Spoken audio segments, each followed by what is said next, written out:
Hey guys, it's Janis, and today I'm going to show you guys how I planned for March in my bullet journal. And this video is going to be a bit different from my February plan with me video.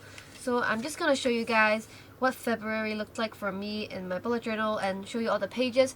And then I'll put in actual clips of me drawing out my March spreads so you can see the actual process of me planning for March. And so let's get started. So this is my February monthly spread. I added in a focused word of the month over here, so it was discipline, and I also added in a quote which is spelled wrong. But this spread was really nice for me, but I found out that I didn't really use the notes and tasks part of my monthly spread, so I just didn't use these two parts in my March spread. And the gratitude here is pretty normal. I just use it in a list form, and it worked out great for me as always. And here is just a things to do spread, which you've seen in my previous video. And over here I have two project planning pages for my Ellis project and my England project.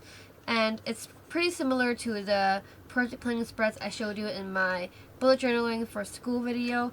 And yep, that's pretty normal. And over here I have some dailies for February.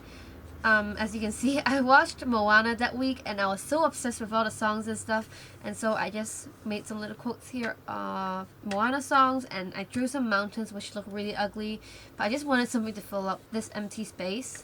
And over here is the second week of February. It's a pretty normal weekly spread for me. I just have the 5 days of the week where I have to go to school, and I have homework on this side and tests on this side. And I also had a Bible verse here, and all this stuff is pretty normal. So these are my daily pages for that week. And over here I have a everyday resolutions page which I got from someone on Instagram. I don't remember, but I'll write it down here. And basically this is just what I want to do every day during 2017 to help me achieve my habits and achieve what I want. And so it's just a list here. I haven't really filled this out yet, but I'm going to soon. And then it's the third week of February, and this time I copied this kind of layout from another person on Instagram, and I forgot her name as well, but I'll put it here later. And basically this is a kind of vertical spread which is similar to the normal vertical spreads I have. Let's see. It's pretty similar to this kind in terms of the setup. It just looks prettier.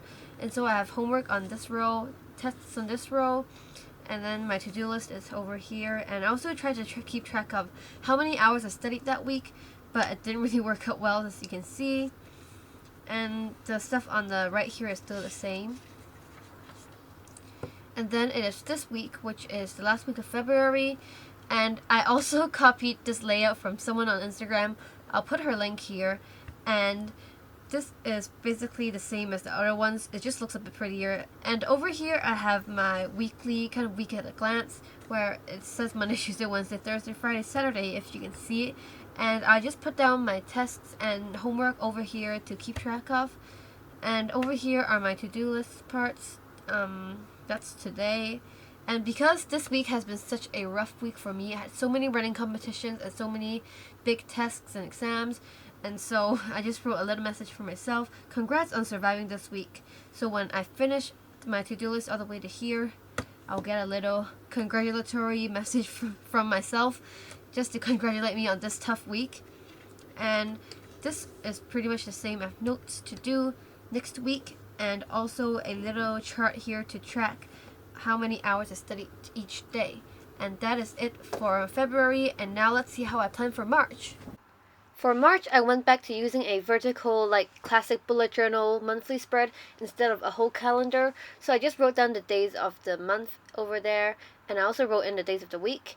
And just flipping back to my future log, I will put in any events or dates I have to fill in for my March month. And you can see me highlighting some dates in blue, and those are the days I have my school exams. And now I'm just checking my phone to find out the times of some of my appointments, and I'm also writing that down in my monthly spread and adding some other stuff in my future log that I just remembered. On the left column, I will put in my appointments, and on the right column, I will put in all my school-related stuff, so the due dates for my homework and also the dates of my tests and exams. And so that's how simple my month of March is. On the next page, the first thing I did was draw out a tracker for the month, and because this is a vertical spread, I don't have to write in all the dates again. I can just refer to the dates on the left, and I'm only tracking 4 habits this month, so it's pretty simple. And then on the right, I will just put in my gratitude log on the same page because I don't want to waste any more paper. And so I will also write in a list form gratitude log for the month of March. And down there, I'm writing out my goals, and I'm flipping back to my New Year's resolutions page just to see the big goals I want to achieve in this year, and then splitting it into small actionable steps and writing it down for the month. And after that, I went back to make a weekly spread for the first week of March. And I just flipped back to my previous weekly spreads because I wanted to copy at the same layout, which is this really simple layout by Steffi Studies. Here you can see me drawing out the weekly boxes on the left, which is where I put in all my assignments and homework due dates and tests and all that stuff. So I just draw out my 6 little boxes on the left, and then on the right I have the same couple of boxes for notes, to-dos, and a box for next week. And at the very bottom I also have a small study tracker. On the x-axis is Monday to Sunday, and on the y-axis is 1 hour to 6 hours, just to see how much I study. And then with my highlighter, I'm just highlighting 3.5 hours, which is my goal of how many hours I should be studying daily. And that is how my first week of March looks like, and that completes my March Plan With Me video. Thanks so much for watching, and I hope you guys really enjoyed this and found this helpful. Bye!